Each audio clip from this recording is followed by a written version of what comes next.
Hey there. Welcome. Tonight we have a special guest, Miss Kim Parker. Hey, welcome, Kim.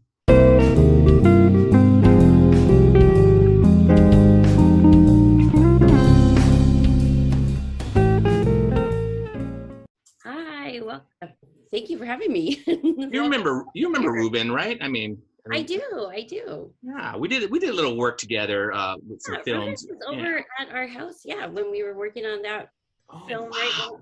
Love Years Thank you, it. Miss ago. Parker. I was afraid you were going to say, who? I don't remember. I remember the other I also brother. I don't remember remember. when you would come onto campus. He worked on there for a while. Yeah, I Yeah. know. Didn't you guys do softball together? Were you guys doing Yeah. softball together? Yeah, we did a little bit, and then Chris came on too as well. Right. Still waiting for my $750 check.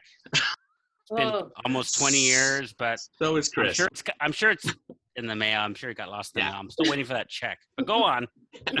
Hey, listen, as we start, I guess we should let our audience know, what grade level do you teach and what subject? I teach high school. Normally I teach all seniors with a smattering of juniors and sophomores, but this year we're on an 8-period block schedule. And so there's way more classes and way more kids in need of classes. So I have a few 10th graders, a lot of 11th and 12th graders this year. So mostly Nice. seniors, but a big amount of juniors this year. And I teach art.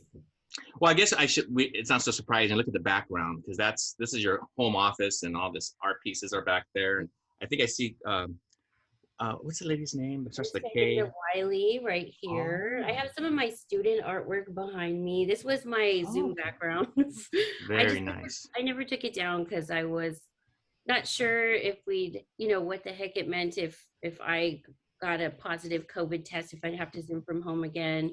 Right. So, and then I kind of got attached to having it here. Sure. So I left it. Yeah. Nice. Some Hey, Basquiat over here. Who's that? What'd you say? I have a Basquiat over here. Oh, nice. Very nice. I guess you are an English teacher. You proved it. You proved your point. We got it. No, that's great. Now let's, Kim, looking at you've been there at that school for just about 20 years now, right? 22. 22 years. So you've been teaching all that time. And now at my school, we have a lot of new teachers coming on board. And I find myself kind of mentoring them, not always like assigned to them, but just kind of gravitating to them. Is there any type of advice you would give to like a new teacher coming in? Do you guys have new teachers on your campus as well? I do. I actually this year am kind of, admin asked me to unofficially mentor one of my former students who is teaching. She's young. Yeah, she graduated class of 2013. So it feels like just yesterday she was, she's the same age as my youngest son. And it's a trip to have her on campus. And, she's once a duckling, always my duckling. So of course I'm going to jump in and help her. This is a crazy year to be a brand new teacher. It is. And she's an English teacher. Oh, is she? Okay. Yeah. And I my best advice to her is to don't live on an island. You're on a team. And if there's something great about ELC, she happens to be on my Health Academy team. She's our 10th grade English teacher. Oh, okay. And so she has a really great support staff around her. I have the best teammates in the world, like hands down. They are like, they're family.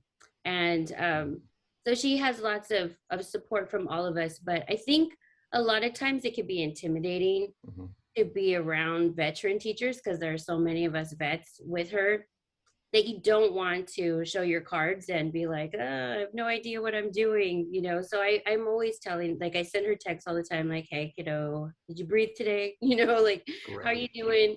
How are you balancing everything? I think she happens to be taking on a lot of stuff. And so she reminds me of myself in many ways. Sure. And, I was an art teacher and I had to make myself indispensable. I lived through all those rifts, those years where, when we just didn't know. I didn't know that I was going to have a job the next year until 2015 was my first year that I knew, okay, I don't have to stress. I have seniority. I'm not going to be cut. And so she feels that way too. I think she feels like you know, she's just into, she's not indispensable. So she's taking on decathlon. She stepped into decathlon. Um, Miss she's gonna be, Parker, did you say that 2015 was the first year? yeah, and I started in 2001.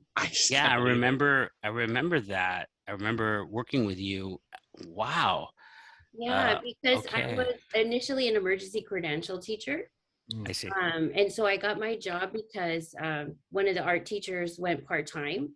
And so they had me come on. And then my principal, my first assistant principal, Miss Heckenberg, I don't know if you guys remember her. I do. She hired me. Yeah. Yeah, she hired me too. She was like a mom to me, and she was really protective, and she would just be in my ear a lot and tell me, Kimberly, you know, I can't lose you. Like, we need you to do decathlon, you know, and like she just kind of said it without saying it, like, you need to be needed, like, so that we have a reason to fight for you, you know. And I know that all my principals went to bat for me because I did everything. But at what expense? You know, I mean, at some point, um, I lived at school. You know, I just recently, if you look at my social media, my Twitter and my Instagram is at Miss P in room 9. And I realized just recently, like, oh man, I defined myself by that space, and I'm so much more. Yes, you are. Know, I'm so lucky that the universe put my sons into our pathway, and they absolutely transformed, and they made me recognize, like, I need to not always be Miss Parker. Because I kind of had a tendency to be, and it doesn't help that my husband works at school. And my favorite people are at school, you know. But Miss Parker, isn't being Miss Parker pretty good? Yes, it is. And the reason I say that is because I have a quote for you. Okay. I want you to identify who said it. Uh-oh. And then I want you to explain it. Okay. So, okay. Wow. Here's the quote. You ready? Jeez. I know it was going to be a test. This person said, well, Jake's interrupted me on cue. So he thinks he's more interesting than you, but okay, we'll let that go. Here's the question.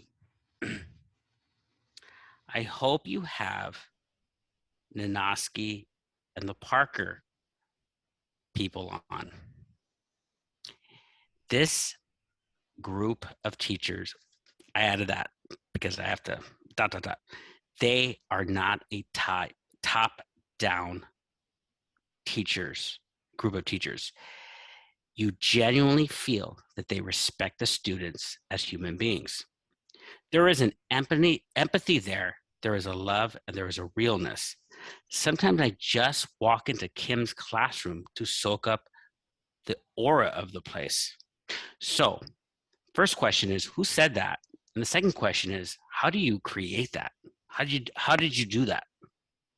Well, I know who said that because I watched your show and I cried when I saw it because it was just very touching that Osvaldo, my lead teacher in the Health Academy. Did you say Ozzy said it? Yeah, it was Ozzy. Wrong. Yes, no? He said it. Okay, yes, he said it. Do we have a gift or anything for her winning this prize? Or right. So how did you create that kind of atmosphere? You know, I don't think you can teach art without that atmosphere, right?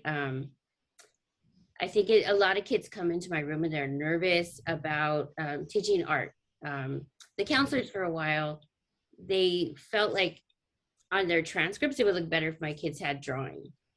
And kids would see drawing on their transcripts on the first, I mean, not their transcripts, on their schedules on the first day. And they would just be like, oh my God, right? They dreaded it.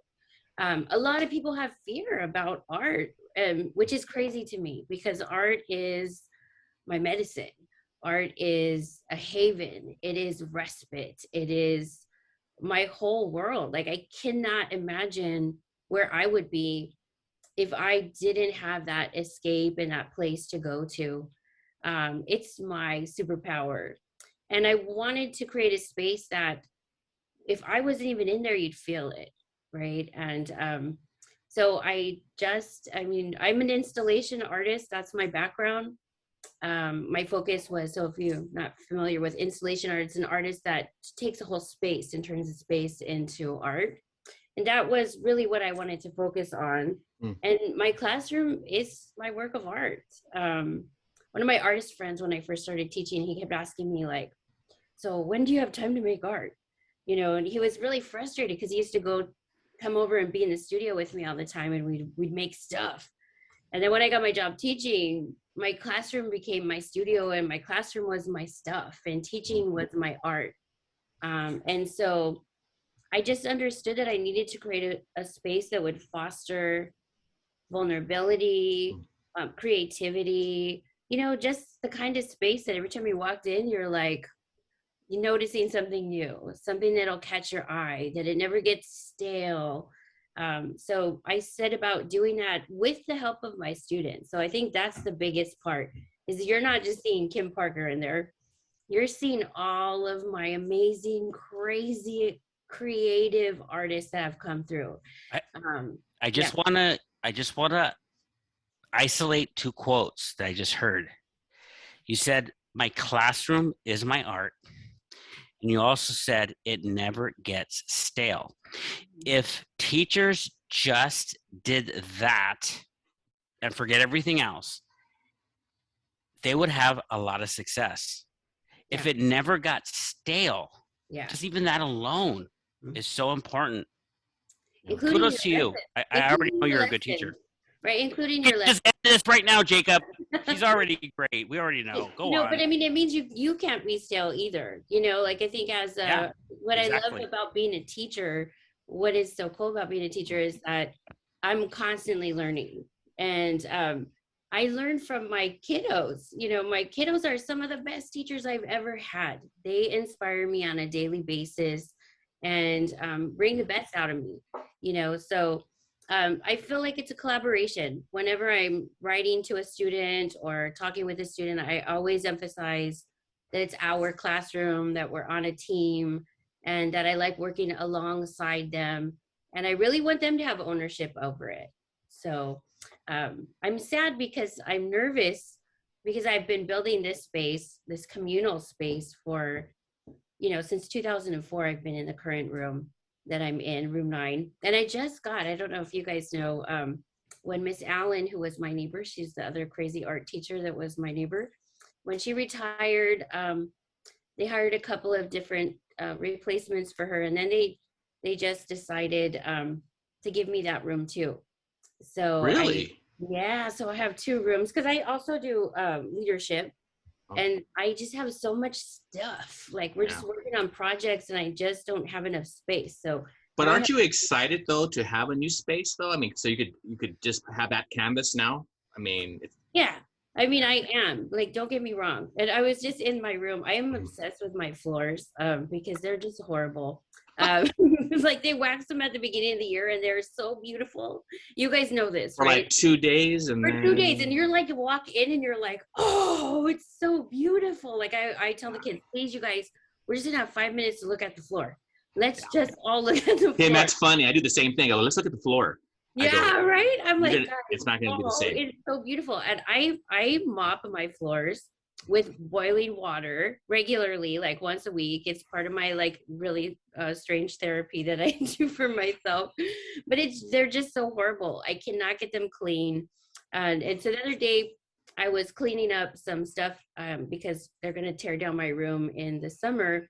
And I hid a box of stuff that I haven't seen in like over 10 years. And it just made me like, I cried, you know. And some of my former students follow me on Instagram and they kind of could tell from one of my posts that my room was going to go, it's not going to be around anymore. And they started freaking out. So I got a little emotional and I told the student that was with me, like, okay, just remind me how I was just cursing at this floor when we go to the new room, you know, because this kid's going to go with me to the next room. Sure. And one of my juniors, and she was laughing and she's like, okay, miss. So she wrote it down on a Post-it note and she puts it next to whenever she sees me getting a little bit kind of broody about leaving that space, she'll be like, we're going to have new floors, you know, like we're going to have real sinks, you know. So geez. I'm excited to build. It's exciting, but a little bit nerve-wracking because the energy in that space, like Ozzy said, it's palpable. Oh yeah. Well, I mean, when you're talking about the space and the kids, when I was on that campus, you call them ducklings, you call them, they're your kids, and even before you had your own children, those students were your kids. Nobody came. No one. You were the last ones to lock up. I think George would sometimes be the last. Would tell me, "Oh, Kim and I are the last ones here," and I go, "Wow!" And sometimes I would stay late, and I'm like, and you guys would beat me all the time. And so that whole thing regarding spending time with the kids, they know it. I mean, I know you have kids come back. I mean, how does that make you feel about kids coming back and just saying thank you and just for you giving your time to them? That must be gratifying. It is. It's really nice. It's cool to play a role. What's even better is to watch what they go off to do. Oh, yeah. And to know you played a little role in any of that is like everything. Yeah. So many of our kids, they're like, I'm teaching my kids now. So I've been in my room that long. I've been on campus that long that I've started teaching my former students' children. And we teach whole families at ELC, and it's just really neat to be a part of their story, to be a part of that community and to just watch the kids go off and do amazing, wonderful, brilliant things. Sometimes they come back to teach there. Yeah, we have so many former students. Daniel Rendon is on my team with the Health Academy, and we both teach on the senior team, and he's my lead. And I just love it. I love it so much. Like, it's just, I try not to call him kiddo, and I try not to call him, refer to him, because he's definitely all grown up. He is a teacher in his own right. And, sometimes it's overwhelming to just step back and see that. But that's why we do what we do, right? Mm-hmm. And it's nice to be in a place where, because I've been here for so long, they know where to find you to come back and fill you in, teachers that move around a lot. And I don't know that you can do that if you planted seeds that grow, you want to kind of see where they grew, and so it's nice. Miss Parker, I have a third quote from you that I think is another never before said by any teacher on the planet. I mop my floors. That's heavy. That's heavy. Go ahead, Ruben.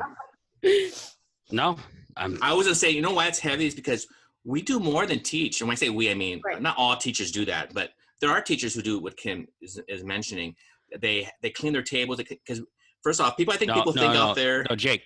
No teachers mop their floors. I know you trying to say that you do that, but no teachers mop their floors except Kimberly Parker.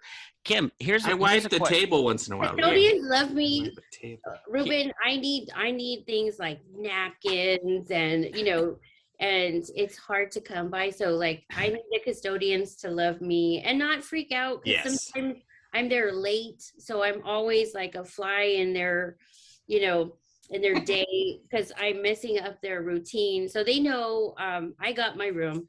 I will clean. I will do everything. Just take out the trash for me. No. I love that. I love that you mop your floors. It is right. You're on point. This makes me feel better. Yes. It's your space. Because this is your space, and you need to feel good about your space, for sure. Mm-hmm. I get it. I have a terrible question for you. Okay. Because I would hate the question to be asked to me. Oh but my gosh. I'm just curious. Curious. Who is a great artist? I'll even allow you to give 2 names, but I'm just curious. I've always wanted to ask that to you because you're a great artist. So who do you think is a great artist? And you can give me a second name. Like, who are my favorite artists? Living artists? Or it doesn't have to be living. It could be dead. It could be fictional. I'm just curious. That's probably hard because she probably has a whole dozen of them. No, I know. I'd hate kids to laugh at me. Ask me to that.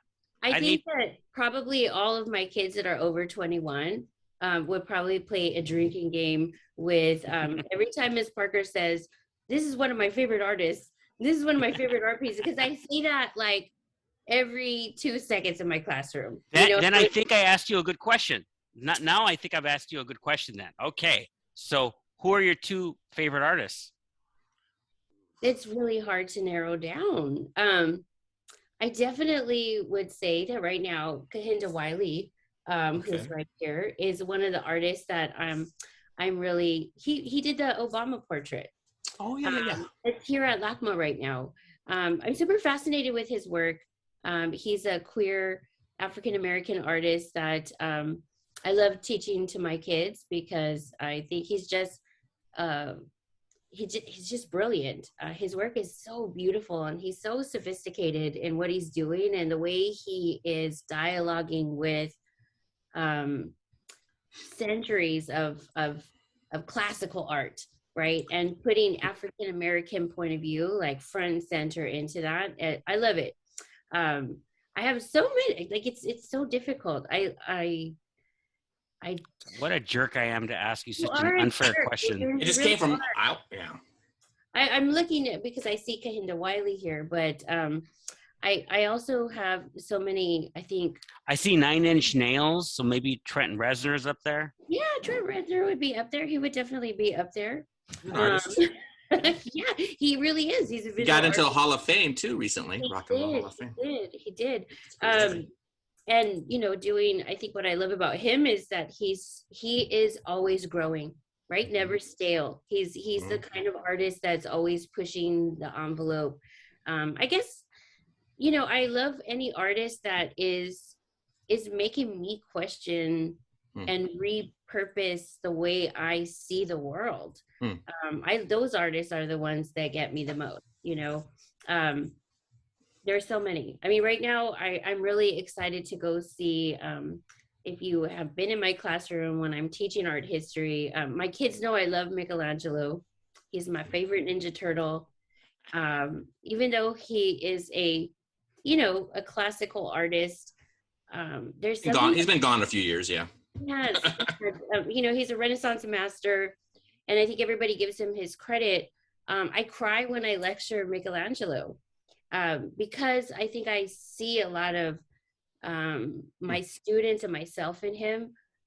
So I guess the artists that inspire me to be a better me and to do what I do, just keep pushing myself are the artists that I love the most. But Michelangelo, I think everybody knows him for his Sistine Chapel ceiling, right? It's iconic. Yeah. And the man was a sculptor. He didn't want to do that painting. He was actually after the Pope who commissioned him, Pope Julius II, he was embarrassed of the Vatican, that room without a ceiling painting. And he said, you know what, dude, if you paint the ceiling for me, I'll give you the biggest commission ever, which will be a ton of life-size sculptures for his tomb.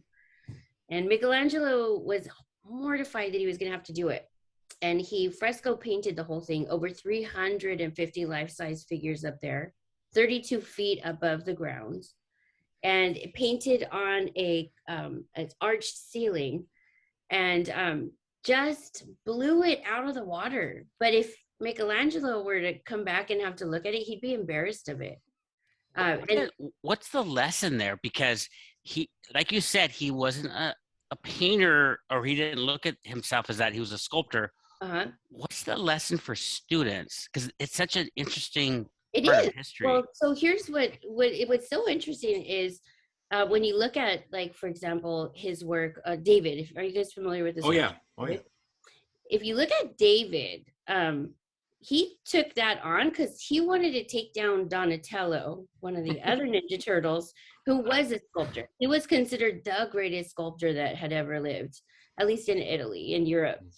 And his sculpture that was the mic dropper was David. And so Michelangelo understood that if I'm going to take him down, I've got to sculpt David. And I have to do it in such a way that I make everybody forget that sculpture even existed. And so when he sculpted David, he took on a stone that no other sculptor was able to sculpt. It was so big. It was over 15 feet tall. He had to invent his own way of being able to sculpt it and to keep like he invented some machinery to drop water on it so that he wouldn't breathe in all of the dust, and he was obsessed with it. So they've his art historians have written about how the man would work on this like morning, noon, and night, to the extent that, and this is probably just legend, but he was so obsessed with working on it that his when he finally finished one night and he took off his shoes, like his skin came out with his shoe because he was in them so long, just like working on this sculpture. And when you look at it up close, like if you really get up close onto David's face, he's got this furrowed brow. The moment of the story that he's telling you is David looking out at Goliath. And if you look at the tension in his hand holding the rock in the slingshot, he's scared. He is like up in his head thinking, I cannot, what the heck did I just get myself into? I cannot do this. And I feel that way all the time. There are days when I walk into my classroom and I think, man,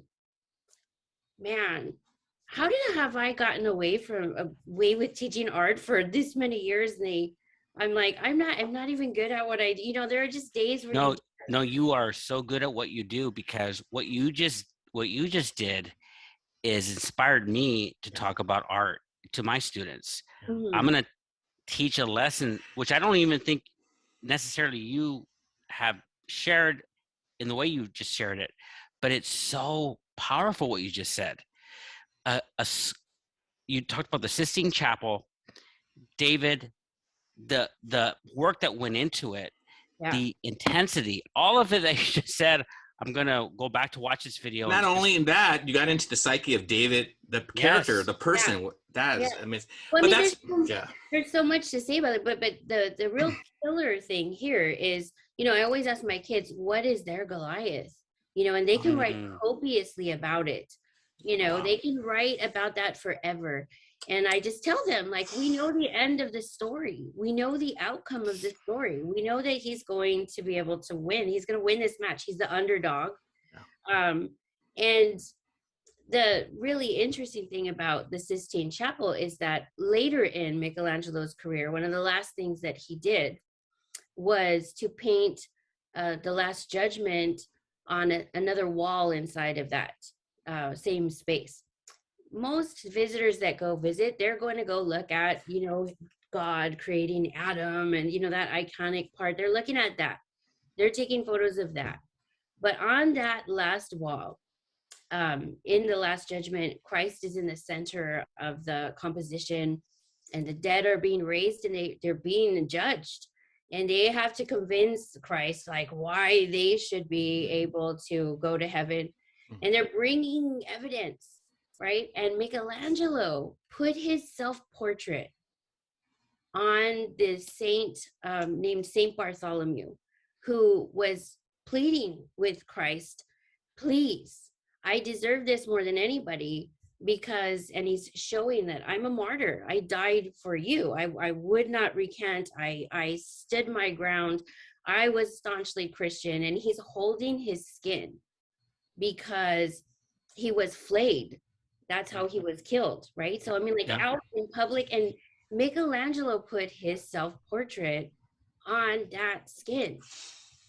Like, what does that say to you? Like, I get goosebumps just saying it. I cry, because what it tells me is that at the end of his life, Michelangelo still felt like a shell of a man.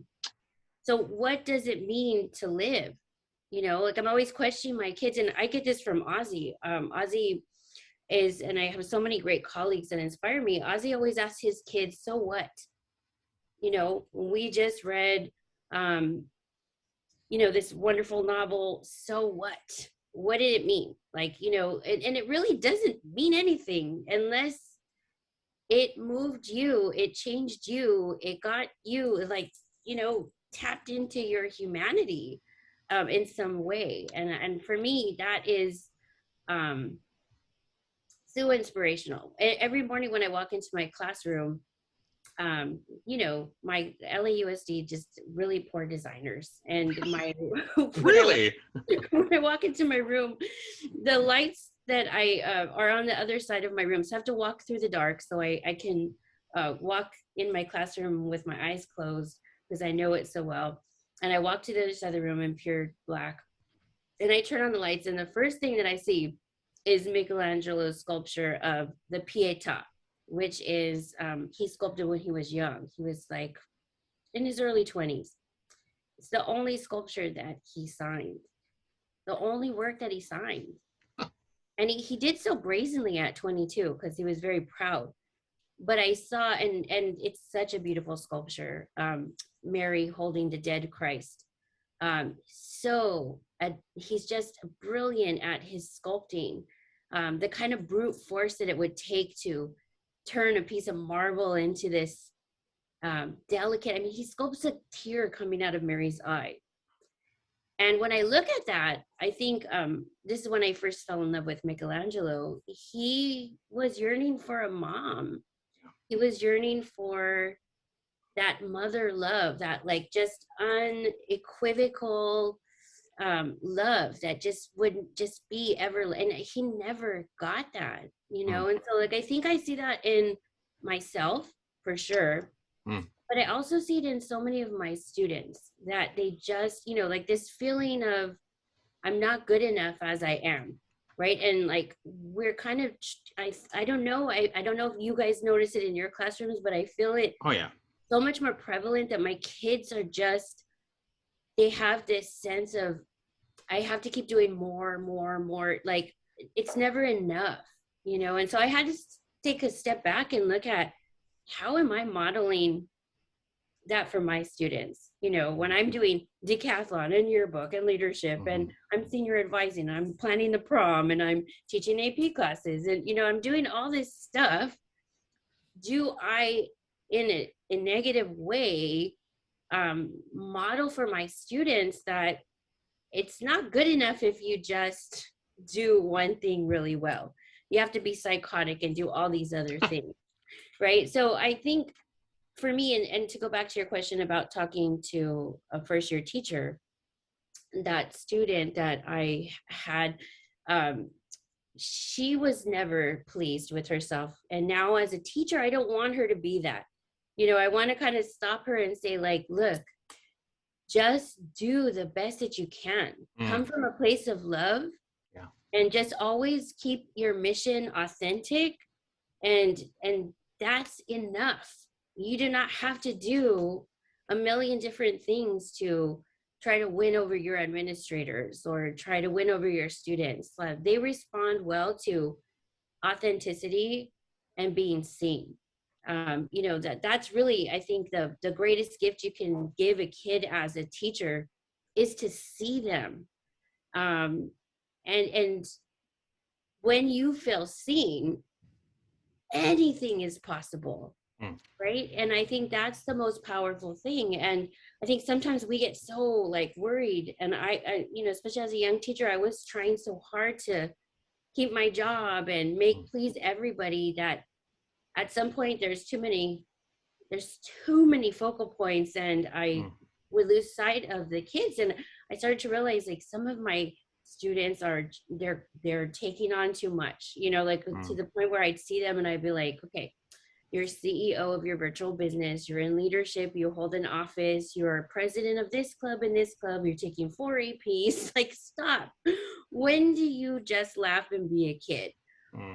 When do you tap into your humanity? If I'm going to teach Michelangelo and I'm going to make you cry and I'm going to get you to tap into that, then it's kind of disingenuous for me to be kind of living this double life, right? In the sense that I wasn't even aware sometimes that I was doing so much that I was making it look like it's easy to do what I do.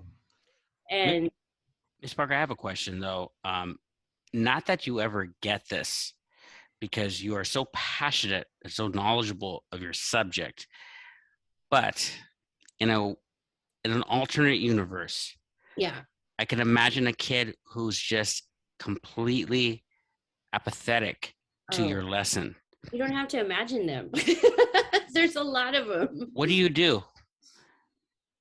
Just the other day, I was sharing it's Thanksgiving time, and I have my kids doing my favorite assignment of the whole year.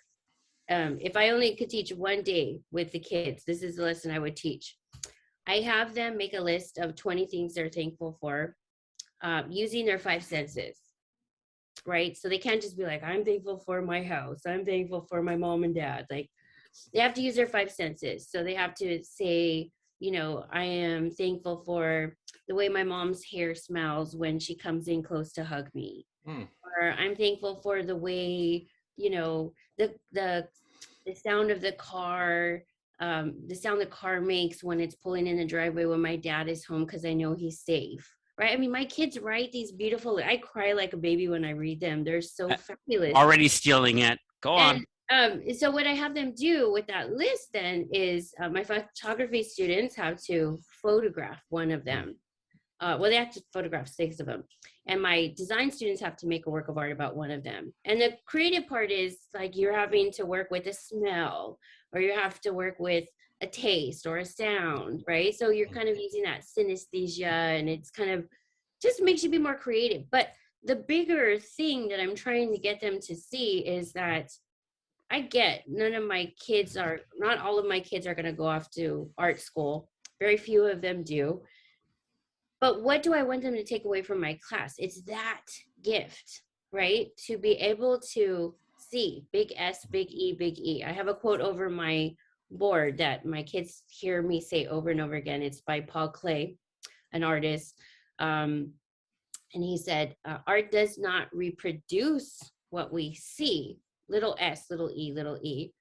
Rather, it makes us see, you know? So I'm talking to my students like, you know, that moment where you have that aha, like art, real art, great art, whether it's music, film, whether it's writing, great art stops us in our tracks for just a moment, even if it's so tiny and minute, that makes us see. And every time we can acknowledge like the way a dewdrop looks on a spider web in the morning light, and you just see it and you go, right? Or you hear that sound, it just brings you a little, you're living in that moment. And I feel like in the age where we're on screens all the time, our kids just lose sight of that. And that's where all great art comes from. It comes from taking in the world through our five senses. And so I'm going over this and I'm telling the kids why. And I look over and I see this one kid, Brandon. I'm looking at you, Brandon. Brandon has his head down and he's like totally sleeping, right? And I'm like passionately like, I am on it. And like some of my kids are like, I'm with you, miss. Yes, right? Like, because I'm telling them, like, I'm giving them examples. I'm like, you guys know what I'm talking about. I'm talking about like those little moments where it's super hot and you're having a hard time sleeping and you're just grouchy as all get out and you can't sleep. But then you put your hands underneath the pillow and you feel that cold side of the pillow, and then you flip it and you put your head down and you just, oh yes, even if it's only for 30 seconds, if it's the best feeling in there. And all the kids are like, yes, yes, yes, Miss P. Yeah, you know, like they're like feeling it. They're like, okay, I got you, Miss P. So I have them all in my hand, eating out of the palm of my hand. Brandon snoring, Baba's coming out of his right. So I let them go to studio time. And then Brandon comes up and he wants some blue paint he's working on a piece with a shark in it. And I said, Brandon, I'm so sorry for boring you today. And he said, that's okay, miss. he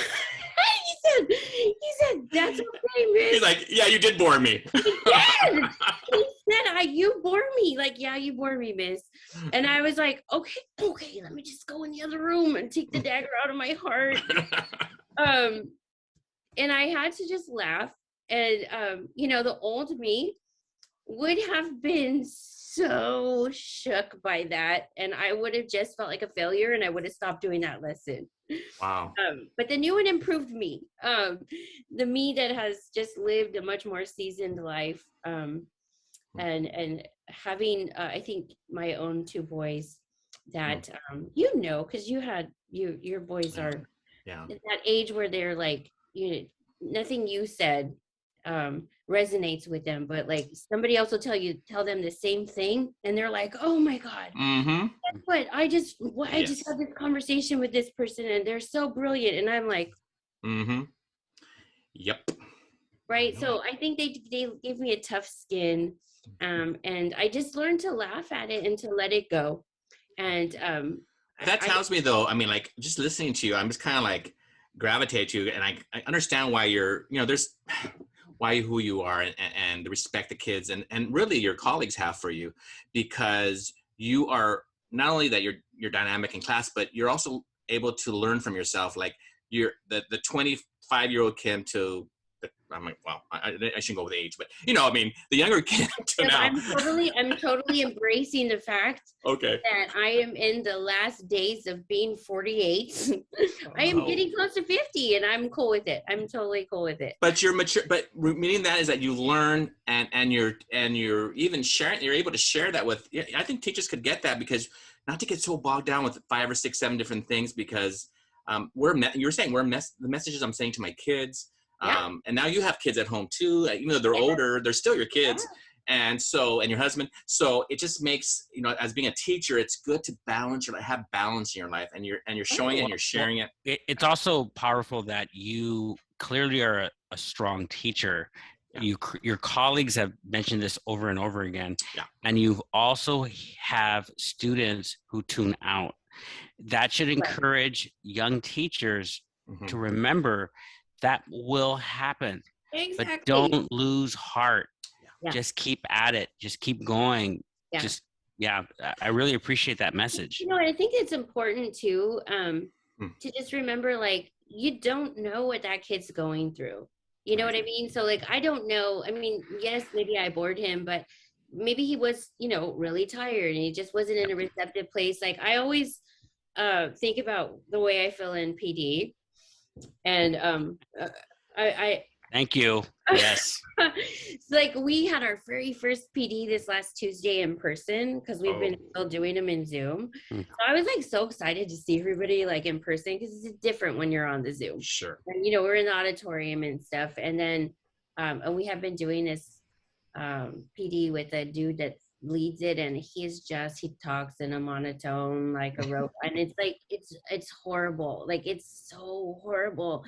And maybe 10 minutes into our PD, I was wishing for the horrible PD on the Zoom again, because sometimes they're just so like tough. They're almost an insult to your professionalism. You know what I mean? And I'm always professional. Like I could totally tune out, but I try my hardest to be like, okay, I'm gonna take something away from this.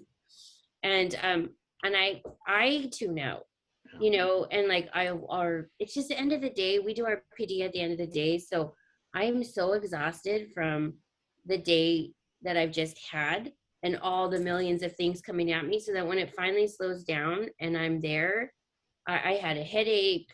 It was hard to concentrate because I had a headache. And I recognize, like, I probably, to whoever was leaving our PD, probably looked like I wasn't, super enthralled or interested. If they read my body language, I think I had to share out because they made us do some stuff on posters. That's always fun. Right. And nobody's listening to you share out. So I was just annoyed. And we were looking at, testing material stuff that really wasn't relevant to what my colleagues and I were doing in the art department. And so I kind of had I guess maybe a little sass in my voice when I was when I was presenting. And one of the presenters, she asked me about it later on, and I realized, like, how did they interpret that? And I realized I maybe give off those same impressions in a PD when I don't mean to, but like there's a million things on my mind that were getting in the way of me being 100% in that PD. And it's not only the way they presented it, that part of it was just what I came in with, and just reminding myself, my students, man, they grapple with so much stuff. And I think the coolest part about being in an art room is that I get to know them on a different level. So it helps me to understand that they're not just like, man, you suck, Miss Parker, so I'm sleeping, like I have that kid for another class, and I know he's really soulful, and I know he probably didn't know he destroyed me that day. And I did cry a little bit in my heart, and now I'm able to laugh at it and move on. But it happens. It's just a part of, you're a performer, and not everybody's there for the performance. Do you know what I mean? I like that you said that. I share that all the time. We're on stage. We're just For on real. stage. Sometimes we're not very good at it, and people who Right. don't craft at it, and some people are working at it, like yourself. Every day you're working at it. Right. So. I mean, you really do have to perform, and I think that's the thing, is these kids have a shorter and a shorter attention span.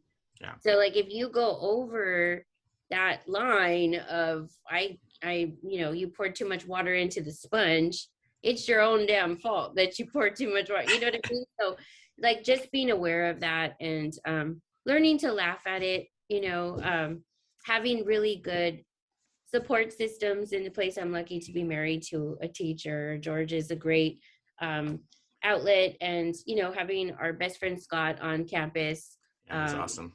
Yeah, he always digs me out of a pity party, or vice versa, when I'm having to like, oh, they don't get me, Can I share something as we're kind of winding down here, because you mentioned your husband and you mentioned Scott.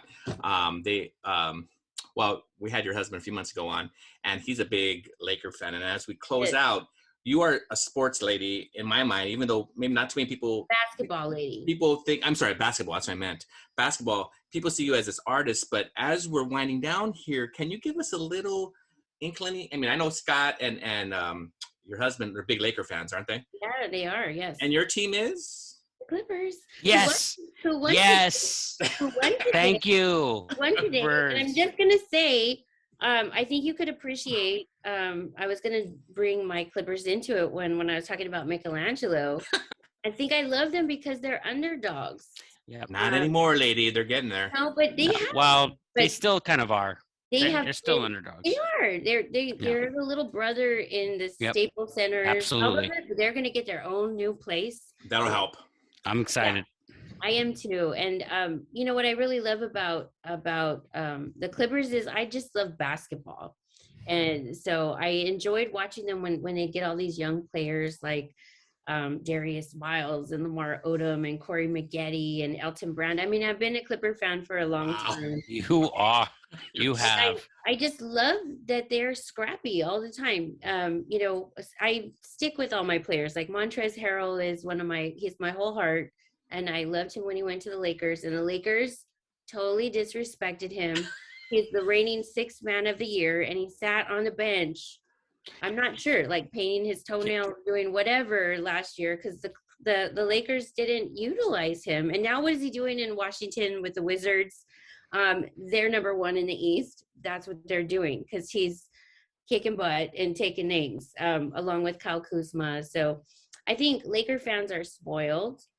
And tell us how you feel, really. Jeez. I mean, I grew up a Laker fan. I feel the same way, though. I'm not a Laker fan anymore either. Just saying. I totally appreciate you giving love to the Clippers. Every time I pass the entrance, one of my former students, but he's a senior now, and I teach 10th and 11th. He just stands there and he goes, "What's up with the Clippers? What's up with the Clippers? Go Lakers!" Because every time the Clippers lose, he has to tell me that.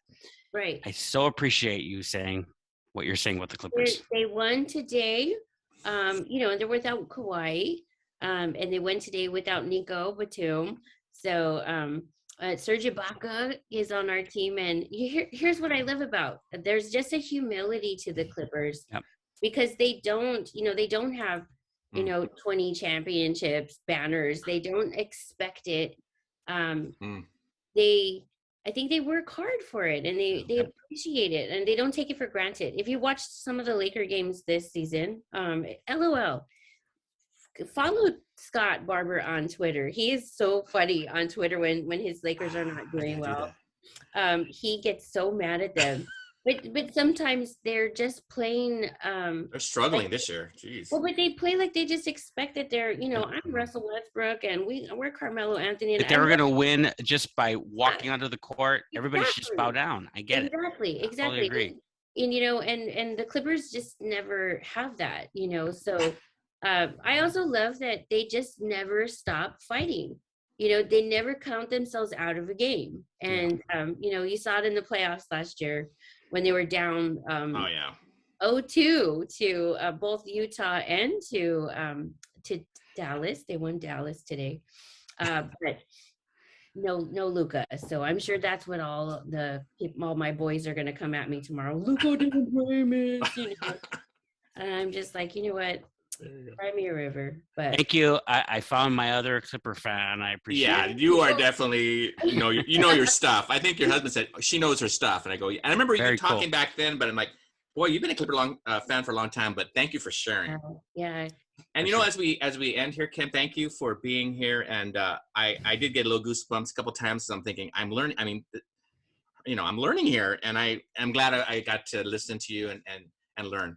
And I'm Art is so not intimidating. I think not. that's one of the misleading things. I think people feel like you have to have be in some special club to understand it or appreciate it, or it's so highbrow, and it shouldn't be. And if you just think about the way you were when you were a little kid, little kids made art with reckless abandon. And you just got to find that little kid again, and I think that's the secret to living. There you go. Well, thank you again, and we will see you all soon. Thank you, Kim. All right. You're welcome. Thanks, Kim.